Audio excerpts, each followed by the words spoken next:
Docteur, cette maladie m'a fait perdre une femme en or. Bonjour et bienvenue dans cette capsule vidéo. Aujourd'hui, je vais vous raconter l'histoire d'un de mes patients qui a eu à me narrer l'histoire il y a cela quelques jours. C'est une histoire qui est un peu, je ne vais pas dire tragique, mais qui est un peu, assez triste parce que par manque d'informations complètes ou alors insuffisance d'informations, le patient en question a eu à perdre une femme qu'il considère comme étant une femme en or. Alors voici l'histoire, parce que dans l'histoire, en même temps, on va parler de la maladie, et parce que le patient il a bien décrit en fait l'histoire et ça parle aussi de la maladie. Donc dans l'histoire, je vais donner tout ce qui concerne la maladie, les causes, les symptômes, le traitement et comment, à la fin, on va voir comment est-ce qu'il faut prévenir cette maladie ou alors comment est-ce qu'il faut prévenir les crises de cette maladie. Alors la maladie en question, c'est simplement ce qu'on appelle l'herpès génital.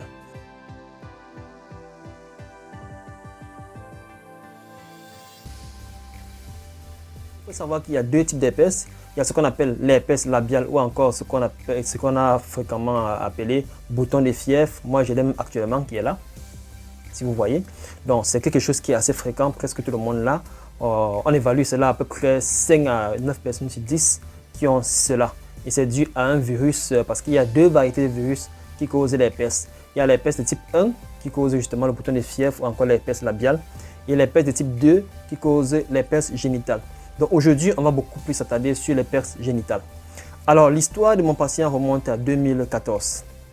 Il me dit ceci. En 2014, il est resté un jour à la maison et puis il a commencé à avoir des démangeaisons au niveau de sa verge. Démangeaisons pendant quelques jours, ça démangeait, ça piquait, ça chauffait un peu. Il ne faisait que gratter cela. Après quelques jours, il y a eu des éruptions cutanées, c'est-à-dire que la peau a un peu gonflé là, ça a commencé à faire des petites boules, un peu comme des ampoules, comme on appelle régulièrement. Alors, quelques jours après, encore 2 jours environ, ça s'est éclaté, c'était soignante la plaie, autant pour moi. Et devant cette symptomatologie-là, alors, il a pris conseil, il a consulté un médecin généraliste. Le médecin généraliste a préféré l'envoyer directement voir le dermatologue pour pouvoir mieux détecter et diagnostiquer cette pathologie. Alors, le dermatologue lui a fait le diagnostic d'une herpès génitale. Alors, le patient étant assez curieux, il a posé des questions au dermatologue, à savoir qu'est-ce qui peut causer cela, comment est-ce qu'il peut prévenir. Alors, il a été assez choqué lorsqu'on lui a fait comprendre que c'était une infection sexuellement transmissible. Donc, on ne peut l'avoir que par voie sexuelle. Alors, lui étant quelqu'un qui est assez religieux et qui fait toujours attention, il dit que lorsque lui est avec une femme, il fait l'effort de la respecter. Il dit qu'il applique toujours la règle du « fais à autrui ce que si on te fait, ça va te plaire ». Donc, lui fait toujours l'effort autant que possible d'être fidèle dans ses relations. Alors, il s'est posé la question que mais où est-ce qu'il a pu avoir la maladie? Donc, cela veut dire que sûrement, c'est sa compagne qui lui a transmis la maladie. Et si c'est sa compagne qui a transmis la maladie, c'est pour dire qu'elle a sûrement eu à avoir l'infidélité et voilà. Alors, le dermatologue lui a fait comprendre que ce n'est pas forcément ça. La pathologie, quelqu'un peut l'avoir et puis il ne sait pas. Vous voyez un peu? C'est quelque chose qui peut être là en toi, ça dort et tu ne sais pas. Mais ça n'exclut pas aussi que voilà, ça peut être la compagne qui a pu transmettre la pathologie. Mais le gars ne voulait rien comprendre, il a juste compris que voilà, c'est une infection sexuellement transmissible. Il a directement accusé sa compagne.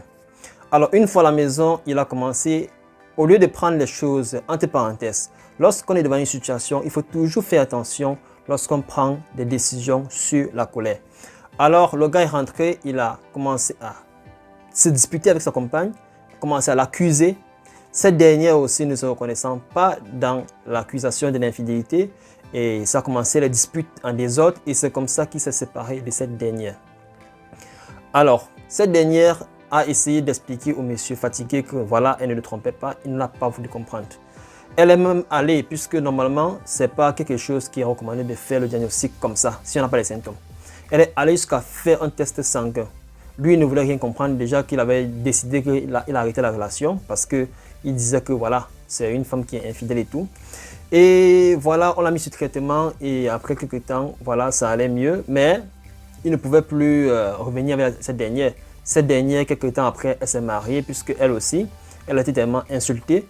Elle a Elle s'est rendue compte qu'il y avait manque de confiance dans son couple et voilà, elle s'est séparée de lui et elle s'est mariée.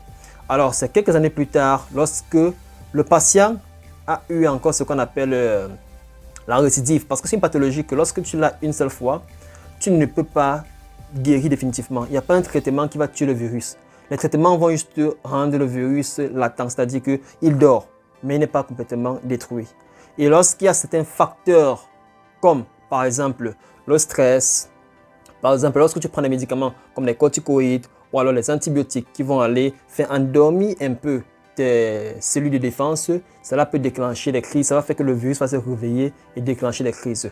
Donc il y a beaucoup d'éléments, le stress comme je le disais tantôt, tous ces éléments-là, lorsque tu es anxieux, lorsque ton système immunitaire n'est pas assez fort, tu vas avoir beaucoup de récidives de cette maladie. Donc c'est après une récidive, lorsqu'il a consulté un deuxième dermatologue, pas le même, qu'il a encore bien expliqué en faisant comprendre que c'est une pathologie que tu peux faire jusqu'à 1 année à 2 années avec cette pathologie sans manifester des symptômes. Donc probablement lui il avait déjà cette maladie qui était là et que voilà, parce que sa compagne, elle n'a jamais manifesté, bien vrai qu'elle aussi pouvait avoir la maladie, mais elle a dit que peut-être c'est bien lui qui avait la maladie, mais depuis il n'a pas pu la manifester. Voilà pourquoi est-ce qu'il y a ces récidives là. Et c'est là qu'il s'est rappelé que voilà, cette dernière lui avait même fait comprendre qu'elle est partie jusqu'à faire un test sanguin, ce qui n'a pas trop recommandé. Et qu'il n'y avait pas vraiment ce virus qu'on n'a pas vraiment retrouvé ce virus-là dans son corps. Bon, c'était déjà trop tard, il ne pouvait plus retrouver cette femme-là. Et pourtant, il disait que c'était une femme qui avait vraiment tout ce qu'il fallait, voilà. C'était une femme respectueuse, tout ce qui va avec, tout ce qu'il aimait bien. Mais voilà, sur un coup de colère et par insuffisance d'information, il a pris une décision qui a fait qu'il a perdu une femme en or. Donc c'est un peu ça la vidéo sur la pathologie du jour. Donc en résumé, on va simplement dire que l'herpès génital, c'est une pathologie qui est due à un virus et le virus se transmet par voie sexuelle. C'est une infection sexuellement transmissible. Alors lorsque tu as ce virus-là, ça peut rester endormi chez toi pendant 1 an, voire même 2 ans avant de se manifester un jour. Et lorsque ça se manifeste, voilà un peu les signes comme je l'ai décrit tout à l'heure. Ça commence par des démangeaisons, des brûlures au niveau de la verge ou alors au niveau de la vulve chez la femme, parce que c'est les deux sexes. Et après cela, ça va faire des petites vésicules qui vont s'éclater après, ça va être sointant. Et après, ça va commencer à sécher. Et lorsque ça sèche, c'est la phase terminale de la maladie. Alors il faut savoir que pour pouvoir prévenir les crises, parce qu'une fois qu'on a déjà le virus, on ne peut pas la détruire complètement. Il faut juste éviter les facteurs qui vont déclencher les récidives, notamment la prise des médicaments, les corticoïdes, les antibiotiques. Quand vous prenez des antibiotiques, faites attention de ne pas augmenter encore certains facteurs comme le stress, l'anxiété. Tous ces éléments-là font en sorte que voilà, le virus se réveille et déclenche des crises. Et pour pouvoir, lorsque vous avez déjà cette maladie, surtout en phase où la plaie est sointante, il faut surtout faire l'effort d'éviter autant que possible le rapport sexuel. À défaut, utiliser un préservatif, même si jusque-là, ça ne prévient pas totalement parce que souvent, ça recouvre la vulve de la femme et lorsqu'il y a des rapports sexuels, facilement, ce liquide-là peut toucher l'homme et puis ça va l'infecter. Donc, limiter autant que possible, attendre au moins jusqu'à ce que ce soit la phase où ça sèche déjà avant de pouvoir continuer les rapports sexuels. Utiliser un préservatif si ce n'est pas le cas. Et voilà, avoir une bonne hygiène, avoir toujours cette zone-là assez sèche. Et lorsque ça arrive, consulter un dermatologue ou alors un généraliste qui pourra vous prescrire des médicaments. Très souvent, ce sont des antivirales qui vont permettre de vite gérer cette crise-là, mais pas forcément tuer le virus. Donc, c'était un peu tout pour la capsule sur la pathologie, l'herpès génital. Et alors, comme je le disais, le patient, malheureusement, il a perdu cette femme en or. Cette femme aujourd'hui, il dit que cette femme aujourd'hui, elle est très épanouie. Ils sont restés amis et que voilà, elle n'a jamais jusqu'à ce jour développé ne serait-ce qu'un petit symptôme de cette pathologie-là. Son partenaire aussi n'a jamais développé ça. Donc, sûrement, c'était lui qui avait la pathologie et il a accusé cette dernière pour rien. Donc, c'était tout pour la capsule de ce jour. Si vous n'êtes pas encore abonné sur cette chaîne, n'oubliez pas de vous abonner. N'oubliez pas de cliquer sur la cloche de notification afin de ne rater aucun de nos contenus et partagez autour de vous parce qu'il peut y aussi avoir des personnes qui vont rencontrer cette difficulté-là et pour éviter que ces personnes tombent dans le même piège que ces patients, partagez, sensibilisez autant que vous pouvez aux autour de vous, à vos proches, afin que vous puissiez également mieux aider ces personnes à gérer ces pathologies-là, parce qu'une pathologie qu'on ne peut pas guérir et qui récidive à chaque fois, lorsqu'on ne la comprend pas, il est assez difficile de pouvoir la supporter. Donc portez-vous bien, bon dimanche, bon début de semaine par anticipation, et on se dit rendez-vous à une prochaine capsule.